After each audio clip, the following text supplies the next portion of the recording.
Située en Afrique du Nord, la Tunisie est un pays au riche passé historique et à la culture méditerranéenne affirmée. Sa capitale est Tunis, sa langue officielle est l'arabe et sa population avoisine les 12,4 millions d'habitants. Sur le plan footballistique, la Tunisie est une nation respectée, réputée pour son sérieux, sa discipline tactique et sa régularité à la CAN. Bonjour à tous et bienvenue dans ce 19e épisode de notre série En route pour la CAN. Dans cette vidéo, on va s'intéresser à la sélection des aigles de Carthage de la Tunisie. Vous connaissez déjà le chapitrage. On va d'abord voir l'historique des aigles de Carthage à la Tunisie à la CAN. Ensuite, on va rentrer en profondeur pour analyser la liste de la Tunisie. Et en fin de vidéo, je vais vous donner mon avis pour savoir les différents objectifs que je vais attribuer à cette équipe de la Tunisie à la CAN du côté du Maroc. Je vous invite massivement à aller checker le reste des vidéos si ce n'est pas encore fait et surtout à vous abonner. Activez la cloche de notification pour ne manquer aucune de mes prochaines sorties parce que nous sommes quasiment à la fin de notre série En route pour la CAN, les gars. Donc accrochez-vous, activez la cloche pour ne manquer aucune de mes sorties. Sans plus tarder, ouvrons cette vidéo analyse autour de cette équipe de Aigles de Carthage de la Tunisie. Il faut le dire, nombre de participations de cette équipe des Aigles de Carthage, ici on parle de 21 participations. 21 participations. La CAN du côté du Maroc sera la 22e participation à la CAN. C'est incroyable pour la Tunisie. Il faut le dire, la Tunisie fait partie des nations. D'ailleurs, la Tunisie a un record. C'est la nation qui est la plus présente, qui a un nombre de participations assez régulière. Depuis 1994, la Tunisie n'a manqué aucune CAN. De 1994 à 2025, on parle de 17 participations consécutives. La Tunisie est l'équipe la plus régulière à la CAN depuis 1994 jusqu'à 2025. C'est incroyable. Cette équipe de la Tunisie se présente toujours à la CAN et elle est toujours présente. Et en 22 participations, la Tunisie a déjà remporté une étoile. C'est bien sûr la CAN de 2004 qui a été organisée chez elle. Et bien sûr, la Tunisie a déjà perdu des finales.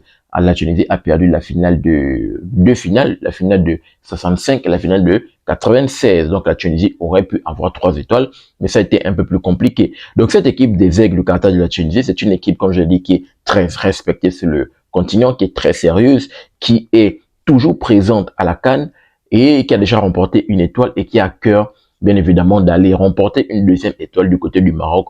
On verra ce que ça va donner. Je tiens à rappeler que la dernière édition de la CAN du côté de la Côte d'Ivoire ne s'est pas très bien passée pour cette équipe des Aigles de Carthage de la Tunisie. Ils ont fini dernier du groupe dans un groupe à leur portée, composé du Mali, l'Afrique du Sud, du Namibie. Ils finissent dernier avec un bilan de 2 points, 2 nuls, 1 défaite. Donc, ça a été une phase de groupe, une dernière édition compliquée. On espère qu'ils vont laver l'affront pour cette édition du côté du Maroc. Maintenant, rapidement, pour essayer d'analyser le groupe de leur qualif CAN, il faut le dire, ils ont eu une phase de qualification à la CAN un peu plus, pas très simple, hein, il faut le dire, parce qu'il y a eu des surprises. La Tunisie a fini deuxième du groupe d'ailleurs, avec un bilan de 10 points. Juste le premier, c'était les Comores qui ont réalisé une belle phase de qualification à la CAN. Je l'ai dit lorsque j'ai analysé cette équipe des Comores, avec un bilan pour la Tunisie, c'est un bilan de 3 victoires. 1 nul, 2 défaites. Les 2 défaites, c'est face aux Comores. Le match qu'ils ont perdu chez eux. Chez eux, face aux Comores, je pense qu'ils étaient sur une grosse série d'invincibilité. C'est les Comores qui viennent bousiller cela. Et la deuxième défaite, c'était face à la Gambie. Mais il faut le dire, la deuxième défaite face à la Gambie, c'était le dernier match. Normalement, ils avaient déjà, au bout de 5 matchs, décroché leur ticket de qualification pour la CAN. Donc, le dernier match était un peu plus tranquille. C'était un laisser-aller. L'équipe B qui a tourné. Mais, quand même, ils ont perdu à la maison. Donc, une phase de qualification quand même sérieuse, mais un peu plus compliquée avec les 2 défaites. Elle est présente à la CAN et elle a à cœur sans doute d'aller chercher la deuxième étoile. Et on verra ce que ça va donner pour la nation qui est la plus régulière, c'est le continent. Donc, rapidement, voici ce qu'il fallait dire par rapport à l'historique de cette équipe des Aigles de Carthage de la Tunisie à la CAN. Rentrons maintenant dans le deuxième point pour analyser leur effectif actuel.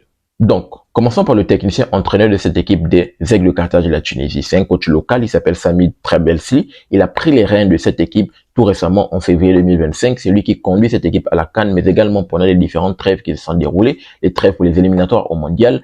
Donc, il sera peut-être le coach de cette équipe au mondial 2026 si et seulement s'il réalise une belle CAN du côté du Maroc. Parce que s'il lave l'affront qui s'est passé en 2023, il faut le dire, la dernière édition 2023 ne s'est pas bien passée. Je l'ai rappelé dans mon historique, ils ont fini dernier du groupe. Donc, si également ils finissent dernier du groupe à la CAN du côté du Maroc, ce qui est sûr, c'est que il sera pas le sélectionneur pour le mondial. Parce que entre décembre et janvier, il peut se passer beaucoup de choses pour le mondial qui est en juin 2026. Donc, Sami Trabelsi, technicien local, qui prend les rênes et c'est lui qui va conduire cet effectif à la CAN du côté du Maroc. Donc, lorsqu'on essaie de checker rapidement l'effectif, c'est un effectif qui est plutôt, il faut dire, assez expérimenté. Le plus jeune, il a 22, le plus vieux, il a 34 ans. Beaucoup de joueurs quand même qui est plus en rajeuni, ils ont quand même un peu rajeuni l'effectif.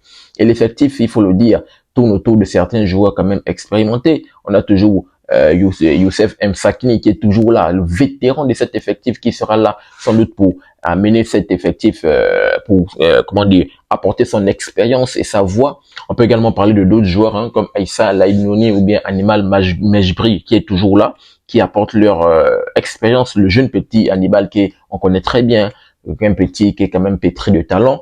Donc on peut également parler d'autres joueurs comme Ali Abdi, comme Montassar Talbli, je n'ai pas envie d'écorcher les noms de certaines personnes qui sont quand même des vétérans de cet effectif. Donc, on a une équipe qui est quand même assez équilibrée. On a Sami Trabelsi qui sera le sélectionneur qui va porter cette équipe. D'ailleurs, je tiens à rappeler que la Tunisie qui a quand même réalisé un match amical très impressionnant. Ils sont là, ils sont présents. Ils ont un style de jeu qui est quand même très organisé, très discipliné, basé sur la défense solide parce que on va dire, la Tunisie, c'est quoi? C'est le cas de Nacho, c'est l'équipe italienne du continent qui est vraiment très solide, avec des courtes victoires 1-0, difficile à battre, difficile à marquer, et vraiment, il y a également une belle lecture tactique et surtout un esprit très collectif. Donc, le sélectionneur entraîneur de cette équipe, il aura un gros rôle à jouer et on verra ce que ça va donner pour la CAN du côté du Maroc. Donc, rapidement, voici certains joueurs que j'ai essayé de balayer. Vous me direz dans les commentaires d'autres joueurs qui sont très impressionnants. Donc, voici ce qu'il fallait dire par rapport à l'effectif de cette équipe de Aigles de Carthage de la Tunisie. Rentrons maintenant dans le dernier point pour savoir les différents objectifs que je vais attribuer à cette équipe des Aigles de Carthage de la Tunisie pour la CAN du côté du Maroc. Donc forcément, comme premier objectif, il va falloir sortir les phases de poule et ne pas réaliser la même performance que celle qui a été faite en 2023. Et il va falloir laver la France, sortir les phases de poule, forcément. Et quand on essaie de checker le groupe pour la CAN du côté du Maroc, ils sont dans un groupe composé, le groupe C, composé du Nigeria, de la Tanzanie, de l'Ouganda. Quand même groupe à leur portée, juste le Nigeria qui est la grosse tête de cylindrée, même si je pense que le Nigeria, ils ont rencontré le Nigeria pendant la CAN du côté du Cameroun. Je pense que les deux se sont affrontés. Un match où la Tunisie l'avait emporté, je pense bien. Mais l'Ouganda est à leur portée, la Tanzanie qui est bien là, qui est présente, on verra ce que ça va donner. Donc il va falloir laver la France de 2023, sachant que la CAN se déroule quand même dans un pays frontalier à eux, donc ça va être plus facile, il y aura forcément une ferveur du public, ça sera quand même quelque chose de bien pour eux. Donc, il va falloir laver cet enfant. Lorsqu'on essaie de checker le groupe est à leur portée, ils sont capables logiquement de s'en sortir par rapport à ce groupe et de s'y croire. Comme autre objectif que je peux attribuer, il va falloir forcément retrouver les quarts de finale. Retrouver les quarts de finale, voire arriver dans le dernier carré. Pourquoi pas aller chercher cette deuxième étoile qui fuit cette équipe, sachant que, comme je l'ai dit, c'est le continent, c'est la meilleure nation qui, au nombre de participations, elle est toujours présente, elle est toujours régulière, très sérieuse. Il va falloir aller chercher cette quatrième et cette deuxième étoile qui est en train de fuir cette équipe des Aigles de Carthage de la Tunisie. On parle quand même quoi, ça fait 21 ans. Quasiment une 21 ans que la Tunisie n'a pu remporter de sacre après 2004 qu'ils ont remporté chez eux. Donc, ils ont tout pour réaliser une meilleure CAN. Sachant que la CAN se déroule du côté du Maroc. Ils ont également l'équipe très jeune, très rajeunie, un technicien qui est là, local, qui prend les rênes, qui va apporter cette fraîcheur sans sa connaissance du football africain. Donc, ils ont tout pour réaliser une belle CAN, une belle phase d'édition.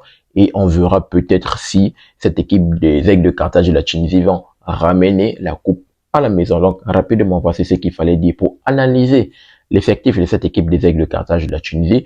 Donnez-moi votre retour dans les commentaires par rapport à cela. Je serai très ravi de vous lire autour du football africain qu'on aime et qu'on adore. N'oubliez pas de vous abonner, de liker, mais surtout, activez la cloche de notification pour ne manquer aucune de mes sorties. Peace. Très bientôt les gars.